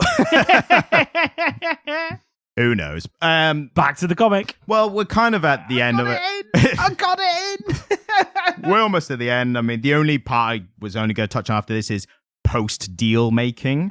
So it's all just... with the blatant retcon, and now it's like, now everything's different again. Like, here's how things are. And they try and make it like a bittersweet romantic part at the end. Yeah. Like La La Land or something. Yeah. And it just comes off as like, literally, I think all readers at this point were like, why did you do this, you dicks? Like, that was basically the point we're at. But they're trying to be like but there's a little bit where they still love it. Also, the deal Mephisto being like, also, you're going to forget you ever in love. Like, what the fuck is the point? It's like, there's a little bit of you that's going to remember, and that's the bit I'm going to, like, Jesus Christ. The thing is, if he forgot that he was ever in love with her, he's going to turn up at the hospital and be like, why is this bitch that I went to school with at my aunt's bedside? He suddenly becomes very misogynistic as well. Yeah, sorry, I don't know why I went there. It's the love of one woman has gone. It's like, now I'm an incel. I don't know why I use that terminology. To be fair, the comic was literally like, if Peter Parker hadn't have got with MJ, he would have become a game and neckbeard incel. That's why I did that, yeah. Yes, absolutely. Good callback, man. Thank you, sir. I think what's interesting is, like, again, the controversy with it and everything. I looked into this, right? And I kind of... Oh, no, you did research. I did a little bit of research. Oh, God. Right? So I mentioned up top that I wasn't getting into who made this, because this is for now. So the actual comic itself, this arc, was written by a guy, Michael Straczynski, and art by Joe Quesada. Have either of them done anything that I like? I don't think so. They were more like, at this time, the late noughties or whatever. Yeah. So Joe Quesada was actually the editor-in-chief of Marvel. So he was like a bigwig, and he was doing the art. Yeah. So what's interesting is, and there's some other people who did some of the other coloring and art and some of the other ones, but these are the kind of the main two, right? Yeah. The reason this is interesting is I was full on going to be like, these guys, like, so Michael Straczynski is credited as the writer, and Joe Quesada is credited as the art, right? For the first couple issues. So I was all ready to be like, this Straczynski guy, man, he really like fucked this whole thing up. Turns out Straczynski did not like where he had to go with this comic, right? Oh, that's so interesting. So he was happy with the writing up until the Mephisto bit, which again, like, I mean, as his criticisms, but big drop off, right? But in that middle section, there was some stuff to be commended, wasn't there? Exactly. And in that middle section, there was some stuff that, and I suppose this is the thing. I think had it not gone to where it went, there were threads there that, if well resolved, could have been interesting. Exactly. Or even leaving them unresolved could have been interesting to watch in itself. Yeah. Ski, so much so, was not on board with this. He actually tried to get his name removed from the credits. That doesn't happen often, does it? Exactly. We're getting bloody Alan Moore territory here. Yeah, fucking hell. So I think it's like the first Moore mention of the... Yeah, I was going to mention him earlier, and I literally forgot to. We were talking about opening lines. Yeah, And he has one of the best opening lines of We've talked about this on the podcast. I don't know if we told on the podcast or not on the podcast, but just for whatever reason, he has a story. It's about the Big Bang, like the beginning of the universe, and the first line is, "It was the best of times, it was the first of times." Which is so good. Which is a great line. But so Straczynski tried to get himself removed as the writing credit. And the compromise that was made was, and this is a bit telling of where the real decisions were being made. The compromise was that they put Joe Quesada as the co-writer of the last couple issues. So I think editor-in-chief, and also this is confirmed because they were interviewed about this after it came out. Quesada was the one who was like, we need to make Peter Parker a bachelor again. We need to get him out of this marriage. We also need to bring Harry Osborn back because he comes back. Yeah. He was dead before this. We need to bring him. Was he? Yeah, exactly. We need to bring him back because he says because he was the best part of some of the previous comics. And I think everyone was like, was he? Like, he wasn't a bad character, but I don't think he was that.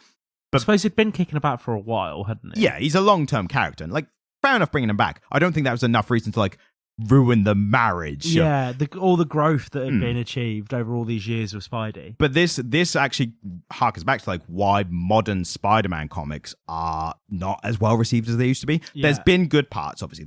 Been good points, but they're just constantly ruining Peter Parker's life. Yeah, but not just ruining his life where it's how does he get past this? It's ruining his life where he just gets set back to this bachelor lifestyle again. It's always that they're trying to get this consistent state of arrested development for him, and it's always breaking up his relationships. At one point he was a billionaire, and then they made him lose all his money again. It's really fun that in the animated Miles Morales films, the Peter Parker we see is an older, downtrodden Peter Parker, no longer with his wife, just him and his daughter. He's struggling to get by. Parker Industries isn't doing so well.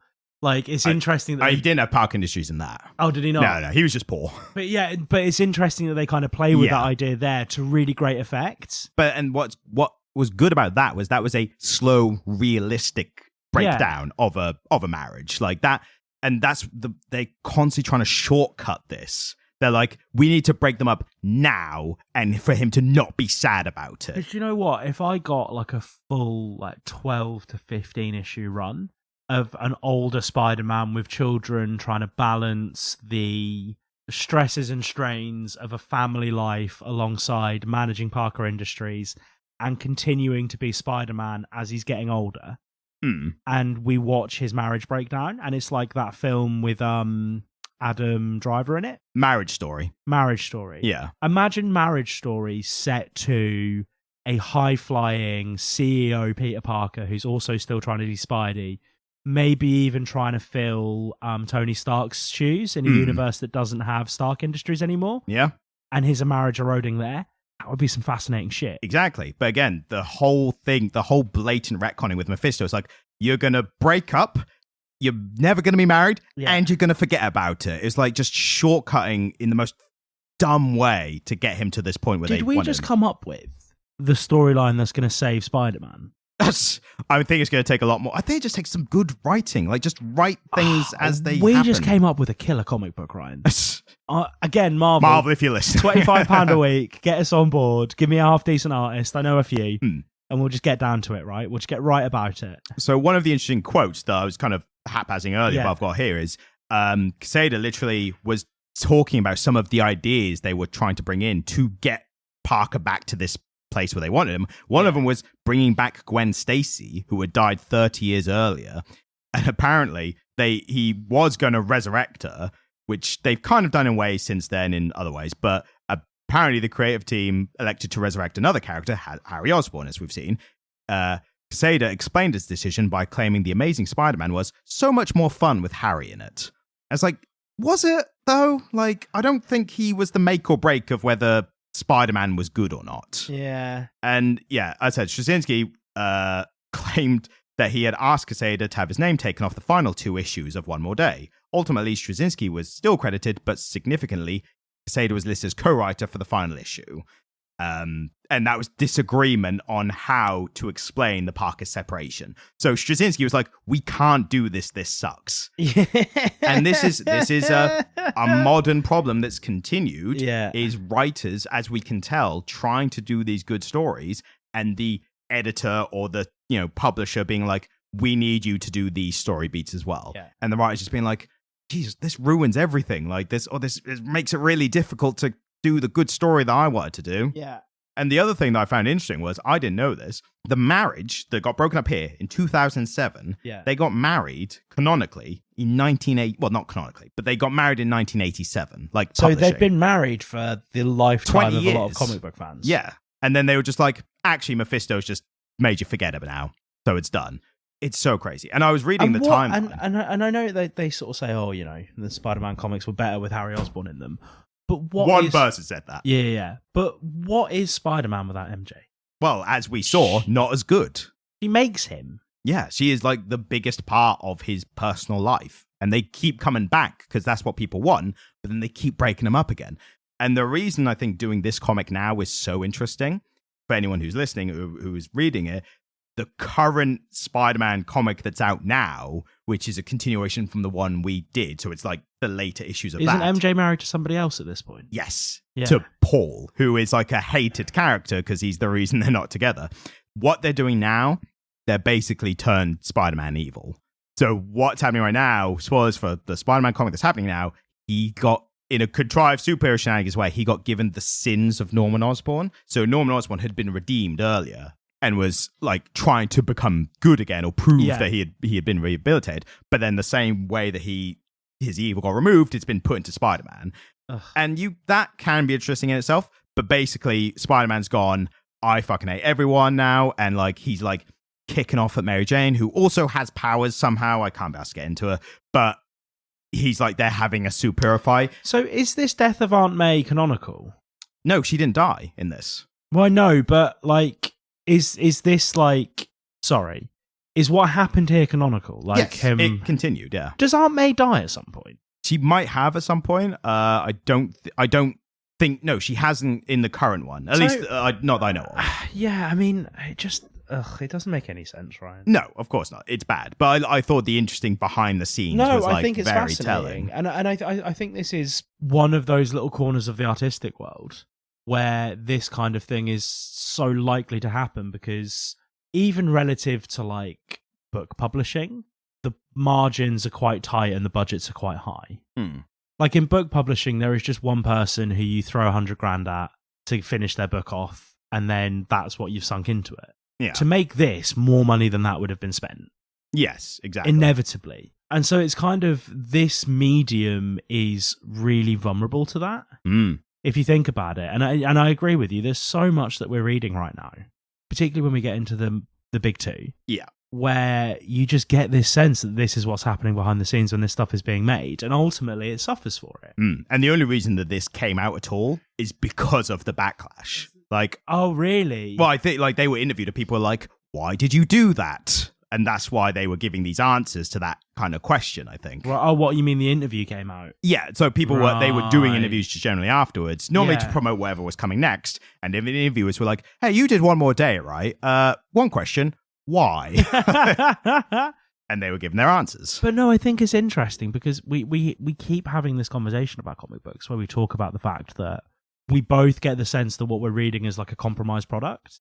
Yes. I mean, like the bigger titles, absolutely. Yeah, 100%. And this is a really great example of something that had some good ideas. And again, talking with you about it, I'm now realizing that there were some bits that were quite impactful to me, and there were some bits I actually quite enjoyed. This is one of those scenarios where there's a good story in there if you could get the bullshit out. It's just buried, isn't it? Yeah. And it's a shame really, because it's like, it's a medium that's infinitely popular And something that you and I talk about off air a lot is the fact that comic books are a growing industry and more people are reading them all the time. Technically, non-superhero ones are the growing industry. Yeah. But this, you know, the superhero comics exist within a growth industry. Yeah, they're still some of the biggest comics being sold. Yeah, and so people are reading them and people are consuming them and they're driving, you know, albeit 10 to 15 years later, the stories that are happening in comic books are driving what's happening in cinema a lot at the moment. And it's all just fucking compromise. Like, there's just so much compromise and there's so much of it that either doesn't need to be there or is only there because somebody who is funding it is saying, I really want Peter Parker to get laid. Yeah. It's just like, why? Why? You know, I just realized What's that? something pretty horrific. And I think you're going to be pretty distraught when I remind you of this. Yeah. The reason that I chose this comic was, no, it's the worst. It's considered widely one of the worst comics. And I was going to recontextualize, I'd say, one of the scariest comics. Because it's still spooky season. We hadn't done spooky season. We hadn't acknowledged it's spooky season number 4. It's spooky season 4, baby. Yeah. So should I do one now and I'll put it at the top? Oh, of like, yeah, 100%. But leave this bit in so that everyone knows what's going on. Yeah. Go on, go for it. So, welcome to spooky season number 4. Oh, that was great. That was great. I love it. I'll cut that into the front. So if anyone's wondering at that point, like, wow, they really chopped in that spooky season. Now you know. Now you know. And the reason I remembered that was because I was going to finish this episode with just a little bit of, basically, I did the thing last week where I found this story and I went, oh, I'll bring this story to the podcast because it's interesting and relevant. Yeah. And then I went, oh shit, I haven't read it. So I brought it to the thing and then on air I was like, I don't know what it says and can't just read a story on air, like out loud. So I had to read through it. Yeah. So the story... What is this? So the story was, it was an article... Is it about Alan Moore? No. Then I'm not interested. You will be. It's about... You're going to have to do really well here. So the title of the story was when hundreds of vampire hunting children invaded a Scottish cemetery and helped spur a comic book ban. Do you know what the funny thing is? You did talk about it, having not read it. Yeah, that's why now I'm talking about it with the context. See. Now we can actually talk about it in detail. Cool. So what happened was, and I explained this before, basically like 100 kids or so, like roughly give or take, broke into the cemetery to hunt vampires because they thought there was one in the area. Wholesome Scottish fun. Yeah. They climbed over a fence, but also somehow took dogs with them. So they must have like chucked the dogs over the fence or something. God, that's animal cruelty. Well, the dogs were fine. They were hunting the vampires afterwards, so... Are dogs famously good vampire hunters? I don't... I mean, it couldn't hurt. Like, you had the option. Vampires don't have a strong smell, though, and I feel like that's a dog's main ability. Do we know that for sure, though? Like, that might be hearsay. I feel like it's a thing in Dracula. Maybe, but, you know. I've not read Dracula in a long time. Well, so... And apparently there was a gate around the corner as well. So people were like, why did they climb over the fence? They could have gone through the gate. And I was like, I think the ones with the dogs probably went through the gate. They probably just closed it behind them.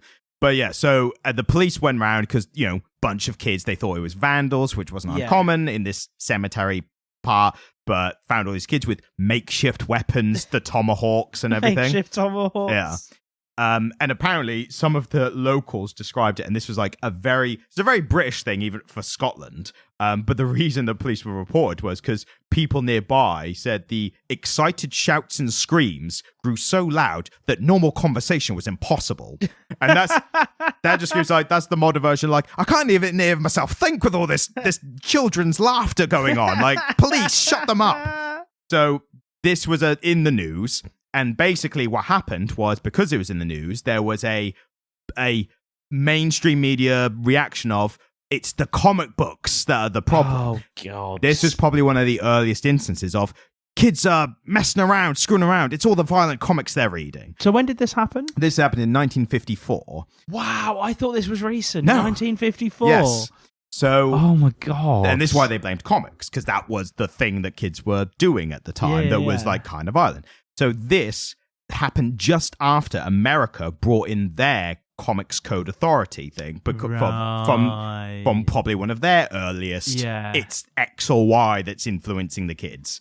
So England was like, we should probably bring in the same. Now, just to be clear, there was zero connection between comic books and what these kids did. Of course. Like, none of the kids were like, we read a vampire comic and we came to hunt vampires. So they'd actually been doing Dracula in their GCSEs or their O-levels. Yeah, exactly. Bram Stoker. Yeah, absolutely. Yeah. But so they attempted to bring in this comic book lore. The problem was the first one that was brought in, it was discovered or revealed or whatever at some point that the group, so there was a group who were bringing in, who I can't best find the name of now, but there was a group who had like, Save Children from Comics or some dumb name. Yeah. Turned out they were all communists. And I don't know how much that actually mattered, but at the time, fucking brilliant. At the time, they were like, well, we can't bring in a law from communists or whatever. Yeah. So we can't do that one. So then a few years later, another group with another dumb sounding name brought in a similar law and Tories? That one passed. Probably. Probably Tories. Let's just say they were Tories because it's funny. The main person of that group was a pediatrician. So very much I work with kids. These comics are rotting their brains, whatever. Also, massive communist. That was discovered after the law came.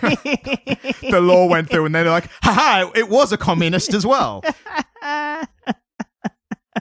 So I know. It's all in the article. Oh. But the funniest part is that law still exists today. It's just not enforced at all. And the law is basically no violence or horror themes in children's comics. Obviously, completely unenforced. Like, it's not a thing. Yeah. But it's still a law on the books. And one person who pointed it out, summed up quite well, was Neil Gaiman, who talked about it in some context. And he said, it's interesting, there's still a law that, bans these comic books. Like, some of his comic books were banned. And it's the only law in British law that was successfully brought in by communists. So yeah, that's basically it. As a side note, the Penny Dreadful thing? Yeah. I'm currently reading Stardust, and there were 4 different mentions of Penny Dreadfuls in it. And every time it made me chuckle because I heard you go, Penny Dreadfuls and anything where the characters use bubbles to think or speak. And I just kept being like, how did I not clock for a year that you were talking about pulpy novels, not comic books? Hopefully years later it'll be one of those like law things, like, back when they first started, the intro used to say Penny Dreadfuls. God, you could like back when we first started is now something like we've been at this for a while. Yeah. Coming up on episode 40. I know, we're getting there, aren't we? Yeah. Comic Literate turns 40 soon, guys. What should we do for it? 40 weeks. So those people are like, how old's your baby? It's like, oh, he's 12 months. Like, just say a year. Just say a year. So. Yeah, I think that's it. We've gone long. Thank you for listening. If you want to send us an email, comicliterate@gmail.com. You go very quiet for the intro. Is it comicliterate@gmail.com or comicliterate@gmail.co.uk? Because I've been saying .com for a year. I'm fairly certain you haven't, and I've thought this. Yeah, it is .com, yes. Yeah, comicliterate@gmail.com. Yeah. Leave us a review wherever, 5 stars, blah, blah, blah, blah, blah. Fuck, I don't want Ryan to jump in. YouTube shorts. Watch some of those. They're on TikTok too. And yeah, just have a wonderful time. Enjoy the podcast. Spooky season. You did it. You did it. Have a happy... Wait a minute, when's this one coming out? What date? Today is the 23rd of October. Which means that this isn't Halloween yet, so I'm not going to wish you a happy Halloween. Next week is the Halloween episode. But have a wonderful spooky season. Spooky season. Bye. Bye.